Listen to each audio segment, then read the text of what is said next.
नमस्कार, मैं चंदन उपाध्याय आप सभी लोग का बहुत बहुत स्वागत एवं अभिनंदन करता हूं आपके अपने यूट्यूब चैनल साइकोलॉजी वाले गुरुजी में।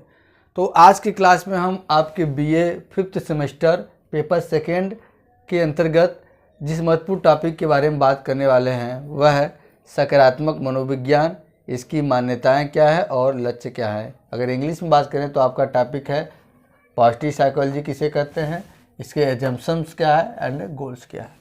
और ये आपका topic BA 3rd year 5th semester मनोविज्ञान पेपर सेकेंड, इसका नाम है पॉजिटिव साइकोलॉजी। इसके अंतर्गत यूनिट 1 का ये टॉपिक है।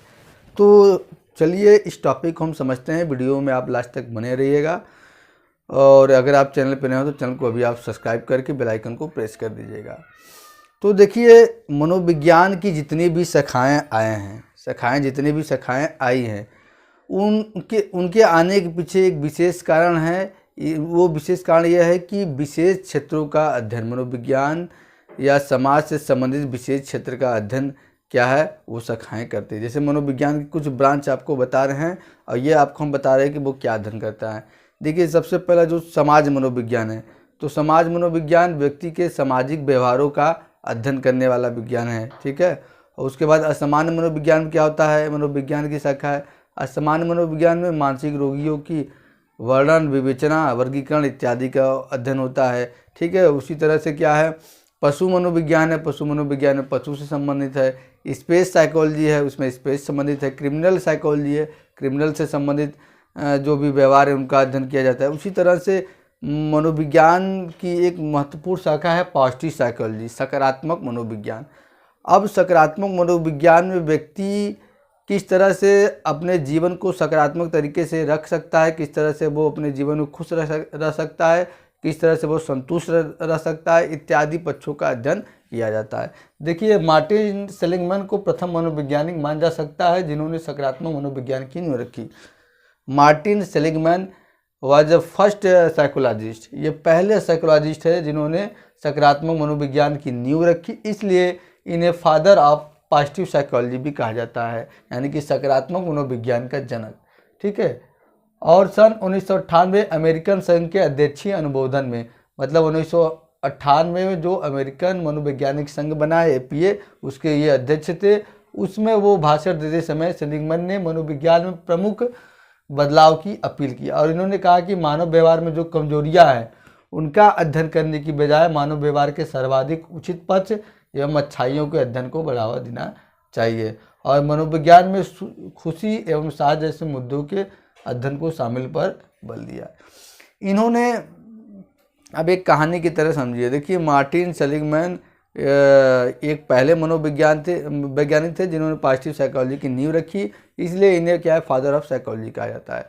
और सन 1998 में अमेरिकन मनोवैज्ञानिक संघ के अध्यक्षीय अनुमोदन में इन्होंने कहा कि मनोविज्ञान में प्रमुख बदलाव की ज़रूरत है और उन्होंने कहा कि व्यक्ति की कमजोरियों पर ध्यान देने के बजाय जो उसकी अच्छाई है, उसके चरित्र का उचित तरीके से निर्माण करना है या उसके अंदर खुशी एवं संतुष्टि कैसे प्राप्त हो सकती है, इस बात के अध्ययन पर बल देना चाहिए और यही सकारात्मक मनोविज्ञान का मूल मोटो है।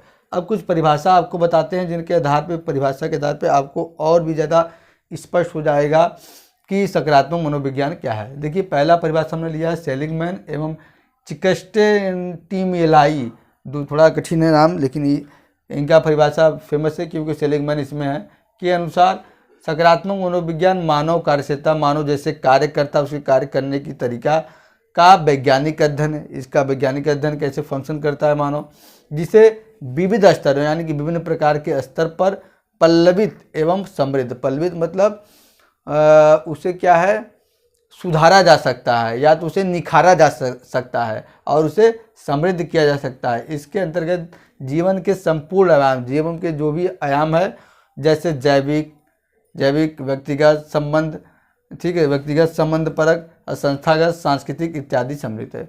देखिए, मूल जो बात है सेलिग्मैन एवं चिकस्टेटिमिलाई का, वो ये कह रहे हैं कि सकारात्मक मनोविज्ञान क्या करता है, मानव कार्यशीलता, मानव अपने दैनिक जीवन में कैसे कार्य करता है, कैसे वो रहता है, उसका ये वैज्ञानिक अध्ययन करता है, ठीक है। और क्या करता है, जिसमें विविध स्तर पर पल्लवित एवं समृद्ध किया जाता है।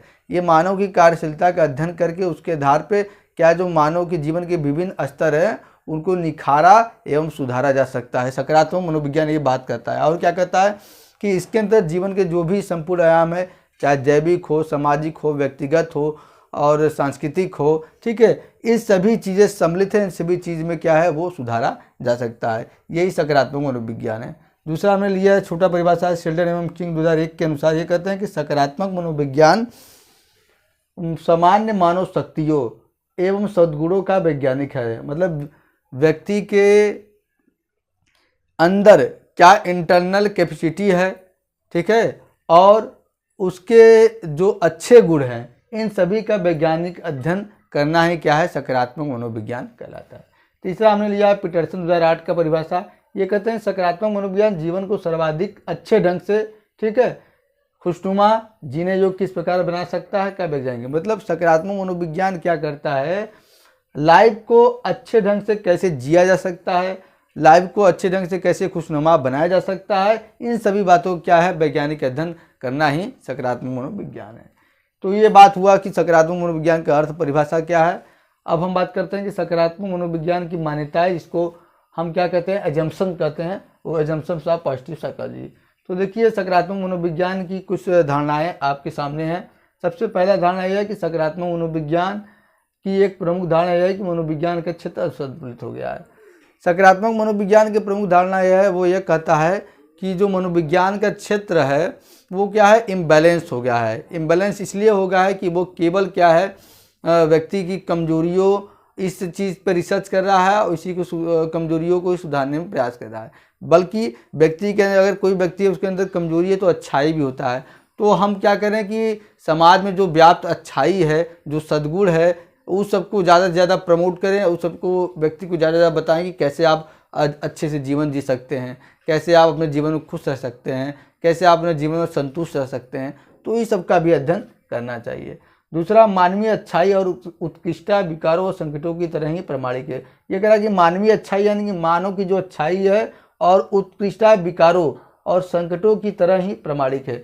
यानी कि ये कह रहा है कि जिस तरह से विकार और संकट व्यक्ति के जीवन में आते हैं, रोग और संकट व्यक्ति के जीवन में आते हैं, ये सही बात है। उसी तरह से ये भी आपको मानना चाहिए कि मानव के अंदर अच्छाई भी पाई जाती है, मानव के अंदर भलाई भी पाई जाती है, मानव के अंदर परोपकार भी पाया जाता है। ये भी ऑथेंटिक है।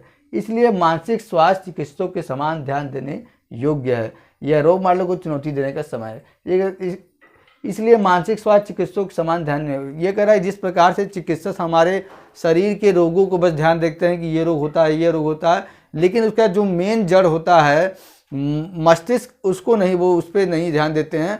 तो जिस प्रकार से आप शरीर पे ध्यान दे रहे हैं व्यक्ति के कि ये रोग कैसे हुआ है, ठीक है, उसी तरह से आप ध्यान दीजिए उसका मानसिक स्वास्थ्य क्या है। मानसिक स्वास्थ्य डिस्टर्बेंस होने की वजह से तो ये रोग नहीं होगा, क्योंकि कई तो रोग ये ऐसा होता है जो मानसिक दिमाग में आपको रहेगा, वो उससे क्या है शरीर में रोग हो जाएगा, जैसे रूपांतर हिस्ट्रिया हो गया, ठीक है। तो यही कह रहा है कि जिस प्रकार से चिकित्सक शारीरिक स्वास्थ्य को ध्यान देते हैं, उसी प्रकार से मानसिक स्वास्थ्य को ध्यान देने की जरूरत है। और यह रोग मॉडलों को चुनौती देने का समय है। मतलब रोग मॉडल की जो ये बताता है कि व्यक्ति के अंदर जो रोग पाया जाता है, ठीक है, और उसके शारीरिक पक्षों के आधार पर शारीरिक पक्षों का अध्ययन करके ही हम उसे दूर कर सकते हैं। लेकिन ये कहता है कि नहीं, ये शारीरिक पक्षों नहीं, केवल शारीरिक पक्ष को ही अध्ययन करके दूर नहीं कर सकते, बल्कि मानसिक पक्ष का भी आपको अध्ययन करना चाहिए। तो ये कुछ मान्यताएं हैं सकारात्मक मनोविज्ञान की। अब सकारात्मक मनोविज्ञान के लक्ष्य क्या है, गोल्स ऑफ पॉजिटिव साइकोलॉजी, इसको देखते हैं। देखिए सकारात्मक मनोविज्ञान के जो लक्ष्य हैं कुछ इस प्रकार हैं। पहला है मनोविज्ञान के संपूर्ण क्षेत्र पर पुनः ध्यान केंद्रित करना।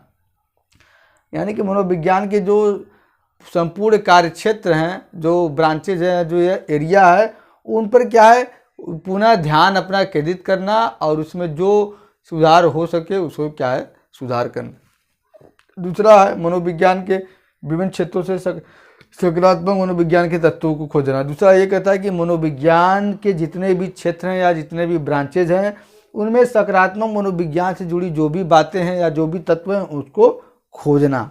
तीसरा लक्ष्य है जीवन में खराब चीज़ों को सुधारना और अच्छे गुणों को निवार।